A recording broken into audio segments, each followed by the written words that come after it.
ये बात तो हम सभी जानते हैं कि यरूशलेम शहर दुनिया के तीनों इब्राहिमी मजहब यानी यहूदी, ईसाई और मुसलमानों के लिए कितना अहम है। इस शहर का किरदार क़यामत से मुतालिक इंतहाई अहम है। खास तौर पर मस्जिद अक्सा के मुसलमानों के लिए मक्का और मदीने के बाद सबसे मुकद्दस है। ईसाई इससे हजरत ईसा अलैहिस्सलाम के निस्बत से मोहब्बत रखते हैं, जबकि यहूदियों के लिए यहाँ पर उनकी सबसे मुकद्दस इबादतगाह कभी मौजूद हुआ करती थी, जिसकी एक दीवार आज भी बिल्कुल सही सलामत है, यानी दीवार गिरिया। और ये इस वक्त भी वहां पर रो रो कर अपने आने वाले मसीहा के लिए दुआ मांगते हैं कि अल्लाह जल्द से जल्द दुनिया के अंदर उसको भेजकर पूरी दुनिया पर यहूदियों की हुकूमत को एक बार फिर से कायम कर दे, जैसे कि हजरत सुलेमान अलैहिस्सलाम के दौर के अंदर थी। हैकल सुलेमानी की तारीख पर हम अपनी वीडियोस के अंदर कई बार बात कर चुके हैं, लेकिन मुख्तसर जान लें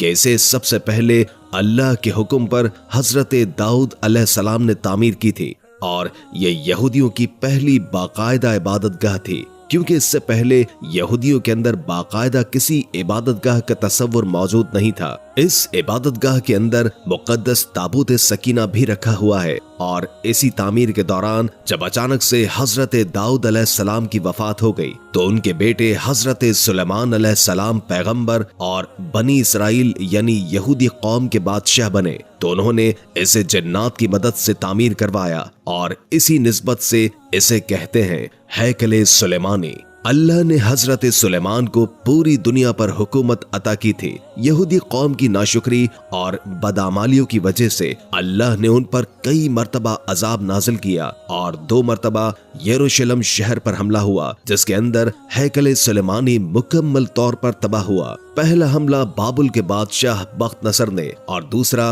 रोमी बादशाह टाइटुस ने किया और इसी दौरान हैकल सुलेमानी मुकम्मल तौर पर तबाह हो गया। मुकद्दस ताबूत सकीना अचानक से गायब हो गया। पूरी यहूदी कौम दुनिया के अंदर दरबदर हो गई और यरूशलेम शहर को जब हजरत उमर रज़ी अल्लाह ताला अन्हु के दौर के अंदर फतह करके यहाँ पर हैकल की जगह मस्जिद अक्सा को तामीर किया गया, तो ये शहर मुसलमानों की सल्तनत के अंदर शामिल हो गया, जबकि इससे पहले ये शहर हजारों साल से बनी इसराइल यानी यहूदी कौम की मिल्कियत था। यहूदी किताबों के अंदर उनका ये मसीहा जिसके आने के लिए वो दिन रात रो रो कर इस दीवार गिरिया के सामने दुआएं करते हैं, वो तब नाजिल होगा जब इस मस्जिद अक्सा की जगह इस हैकल सुलेमानी को तीसरी मर्तबा तामीर किया जाएगा और इससे पहले 5 सुर्ख रंग के बछड़ी की कुर्बानी अल्लाह को पेश की जाएगी और इसके बाद वो मसीहा उनका बादशाह बनकर दुनिया के सामने आएगा और एक बार फिर से उनकी हुकूमत हजरत सुलेमान अलैहिस्सलाम की तरह पूरी दुनिया पर कायम कर देगा। जबकि अल्लाह ने वो मसीहा तौरात के अंदर मौजूद पेशगोई के मुताबिक आज से 2000 साल पहले हजरत ईसा अलैहिस्सलाम की सूरत उस कौम के अंदर भेज दिया था, जिसे इस कौम ने दज्जाल समझकर कत्ल करवाने की कोशिश की, तो अल्लाह ने उनको जिंदा आसमानों पर उठा लिया। सो अब जो उनका मसीहा बनकर जाहिर होगा वो दरअसल हजरत ईसा अलैहिस्सलाम के खिलाफ उस अजीम गुनाह के बदले के तौर पर यानी असली दज्जाल जाहिर होगा, जिसे ये लोग अपना मसीहा समझकर अपना बादशाह बना लेंगे। क्या आपको अंदाजा है कि वो वक्त अब ज्यादा दूर नहीं है, सिर्फ और सिर्फ 1 ही साल की बात है। जी हाँ, सिर्फ 1 ही साल की, क्योंकि यहूदियों ने उन 5 बछड़ों की कुर्बानी के बाद मस्जिद अक्सा को शहीद करके तीसरी मर्तबा हैकल सुलेमानी की तामीर और तीसरी आलमी जंग यानी जंगे हरमादौन की तैयारी मुकम्मल कर ली है। जगह जगह गरकत के दरख्त लगाने शुरू कर दिए हैं, जिन्हें यहूदियों का दरख्त कहा जाता है, और ये वो वाहिद दरख्त है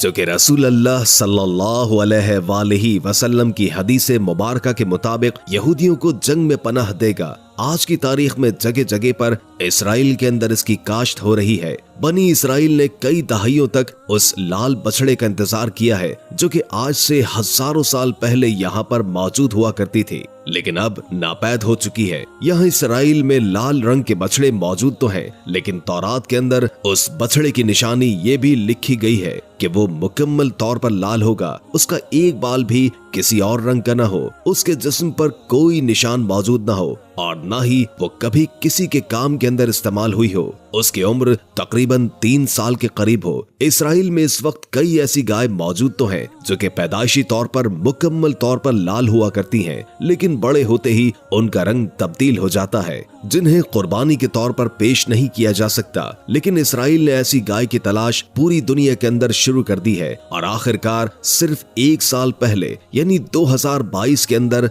उनकी ये तलाश उस वक्त खत्म हुई जब अमेरिकी रियासत टेक्सास के अंदर उन्हें ये 5 लाल रंग के बछड़े मिल गए, जिसके अंदर वो तमाम खूबियां मौजूद थी जो कि तौरात के अंदर उस कुर्बानी के जानवर के मुतालिक अल्लाह ने बयान की है। हजरत मूसा अलैहिस्सलाम के दौर से लेकर हजरत ईसा अलैहिस्सलाम के दौर तक यहूदी कौम किसी इबादत या किसी काम के लिए ऐसे ही लाल बछड़े की कुर्बानी पेश किया करती थी, जबकि कुरान के अंदर इसका रंग शोख पीले रंग का बयान होता है, क्योंकि जिस बछड़े को यहूदी सुर्ख कह रहे हैं वो असल में मुकम्मल तौर पर सुर्ख या लाल नहीं है, बल्कि ये पीले शेड के साथ है, या यूं कहिए कि सुर्ख और पीले रंग का मिलाप है, क्योंकि असल सुर्ख रंग कुछ ऐसा होता है। और वैसे भी हमने आज तक यही देखा है कि हजारों साल के एवोल्यूशन के अंदर कोई भी पीले रंग की एक गाय न कभी देखी गई और न कभी मौजूद थी, जिसका मतलब यह है कि कुरान के मुताबिक इसका रंग पीले और लाल रंग का मिक्सचर था। कुरान के मुताबिक हजरत मूसा अलैहिस्सलाम के कत्ल का फैसला सुनाने के लिए अल्लाह के हुक्म पर उस बछड़े को कुर्बान करने के लिए कहा गया था और यहूदी कौम के दिल से बाल नामी मुजस्मे की मोहब्बत को हमेशा के लिए निकाला जा सके। हजरत ईसा अलैहिस्सलाम के आसमान पर उठाए जाने के 70 साल के बाद यहूदियों ने रोमी कौम के खिलाफ बगावत करके जंग छेड़ दी थी, जिसके बदले टाइटस नामी रोमी बादशाह ने दूसरी मर्तबा हैकल सुलेमानी और यरूशलेम शहर को तबाह कर दिया और पूरी यहूदी कौम अपनी अपनी जान बचाकर पूरी दुनिया के अंदर फैल गई। अब यहूदी चूंकि यहाँ पर मौजूद नहीं थे तो उसी दौरान यहाँ पर लाल रंग के बछड़े नापैद होना शुरू हो गए, जो कि यहाँ पर पहले मौजूद थे, जिसके अंदर मुख्तलिफ रंगों का मिक्सचर शुरू हो गया। 1948 के बाद जब इसराइल का वजूद बना तब से लेकर अब तक उस बछड़े की तलाश शुरू हो गई और 2018 के अंदर ये खबर आई कि वो लाल बछड़े इसराइल को मिल गए हैं, लेकिन वो परफेक्ट नहीं थे। वक्त के साथ साथ उन्हें जेनेटिकली तौर पर इसराइल के अंदर पैदा करने की कोशिश की गई, लेकिन उसके अंदर भी नाकामी हुई। आखिरकार 2022 के अंदर उन 5 लाल बछड़ों को ढूंढकर 16 सितंबर को इसराइल लाया गया, जहां पर उन्हें खास निगरानी के अंदर किसी मालूम जगह पर रखा गया। उसके मालिक का कहना है कि उसके जानवर बिल्कुल परफेक्ट हैं। उनका एक बाल भी किसी और रंग का नहीं है, ना ही ये कभी बीमार हुए और ना ही इनसे कोई काम करवाया गया। 2022 तक जब कोरोना का टाइम था तो उनके कानों पर भी कोई टैग नहीं लगाया गया, जैसे कि अमेरिका में आमतौर पर जानवरों की पहचान के लिए कुछ इस तरह के टैग्स लगाए जाते हैं। लिहाजा ये जानवर उस कुर्बानी के लिए बिल्कुल परफेक्ट हैं। इन बछड़ों की उम्र 1.5 साल और 2 साल की है, यानी सिर्फ 1 या 1.5 साल बाकी है उनकी कुर्बानी में। अगर इसके दौरान इनके अंदर मजीद कोई डिफेक्ट न निकल आए तो इंजील के मुताबिक इन बछड़ों की कुर्बानी के बाद इनकी राख को हैकल के अंदर मौजूद पादरियों जो कि उसकी कुर्बानी करेगा उसके गुनाहों को पाक करने के लिए इस्तेमाल किया जाएगा। वो शख्स ऐसा हो जिसने कभी किसी मुर्दा चीज को हाथ न लगाया हो और न ही कभी कोई गुनाह किया हो, बल्कि बिल्कुल पाक हो। और ऐसे 7 के करीब पादरियों को यहूदियों ने सिलेक्ट कर रखा है। बस उनके बछड़े के कुर्बान होने का इंतजार है, सिर्फ 1 या 1.5 साल का इंतजार है। इस कुर्बानी की तैयारी माउंट ऑलिव पर रखी गई है, यानी जैतून के पहाड़ पर, और ये वो जगह है जहाँ से मस्जिद अक्सा का मीनार बिल्कुल साफ नजर आता है। इस पहाड़ी पर जगह जगह पर गरकत के दरख्त भी लगे हुए हैं, क्योंकि यहूदी कौम ये बात जानती है कि यहूदियों के तौरात, ईसाइयों के इंजील और मुसलमानों की सही अहादीस के अंदर वाज़े तौर पर एक आलमी जंग का इशारा दिया गया है, जो कि हक़ बातिल की आखिरी जंग होगी, यानी कि जंग हरमादोन। आपको क्या लगता है कि इसराइल अपनी मिलिट्री और टेक्नोलॉजी और आईटी को इतना मजबूत क्यों कर रहा है कि उसे अमेरिका के होते हुए भी आखिर किस बात का डर है? हर गुजरते वक्त के साथ वो अपने आप को मजबूत तर किस लिए कर रहा है? जवाब यह है कि वो जानता है कि जंग हरमादोन का वक्त बहुत ही करीब आ चुका है, जिसके बारे में अल्लाह के रसूल सल्लल्लाहु अलैहि वसल्लम ने फरमाया था कि ये जंग इतनी खूनरेज होगी कि अगर एक शख्स के 100 बेटे हैं तो 99 इस जंग के अंदर कत्ल हो जाएंगे। इस जंग का मैदान भी यरूशलेम शहर का एक मैदान ही बयान होता है और ये जंग उस वक्त शुरू होगी जब मस्जिद अक्सा को उन बछड़ों की कुर्बानी के बाद शहीद करके तीसरी मर्तबा हैकल सुलेमानी को तामीर किया जाएगा और पूरी मुस्लिम दुनिया एक तरफ, यहूदी ईसाई और मुनाफिक मुसलमान दूसरी तरफ एक दूसरे के मद्दे मुकाबिल खड़े होंगे। रसूल अल्लाह सल्लल्लाहु अलैहि वसल्लम के फरमान के मुताबिक जब यहूदी शिकस्त खाकर भागेंगे तो दरख्त के पीछे छुप जाएंगे जिसका नाम होगा गरकत। इस एक दरख्त के अलावा कोई भी यहूदियों को पनाह नहीं देगा और आज ये दरख्त आपको पेशगोई के मुताबिक जगह जगह पर यहूदी कौम हर पहाड़ी पर लगाती नजर आती है,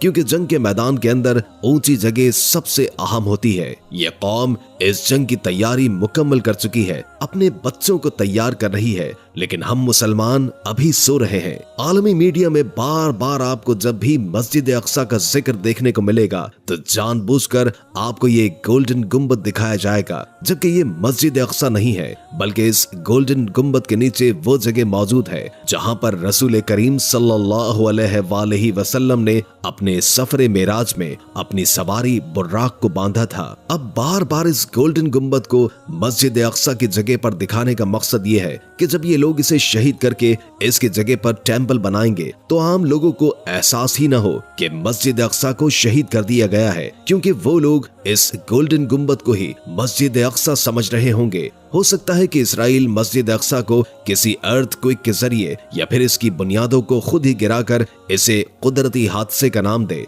जैसा कि वो पहले ही मस्जिद अक्सा की बुनियादों को ताबूत सकीना और जादू की तलाश के अंदर खुदवा चुके हैं। लेकिन हकीकत ये है कि इसके बाद एक बहुत बड़ी आलमी जंग हमारा इंतजार कर रही है, जिसके बाद इमाम महदी का ज़हूर होगा और इसके बाद दज्जाल का ज़हूर होगा और इसके बाद उसे कत्ल करके हजरत ईसा अलैहिस्सलाम आसमान पर तशरीफ लाने वाले हैं और उसके बाद उसे कत्ल करने के लिए हजरत ईसा अलैहिस्सलाम आसमान पर तशरीफ लाने वाले हैं। और अब इन तमाम हालात को सामने रखकर आप अंदाजा लगाएं कि कुर्बे क़यामत के हालात के अंदर आखिर कितना वक्त बाकी है। अभी भी वक्त है कि हम तौबा कर लें, अल्लाह की तरफ लौट आएं और हकीकत को समझें कि दुनिया बदल रही है। आज हम इंसान आखिरी टाइम के अंदर जी रहे हैं, क्योंकि हमारे सामने पेशगोइयां जो कि अल्लाह के रसूल सल्लल्लाहु अलैहि वसल्लम ने आज से 1400 साल पहले बयान की थी, हमारी नजरों के सामने हकीकत बन रही है। सो अगर अभी भी हमारी आंखें नहीं खुलेंगी तो आखिर कब खुलेंगी?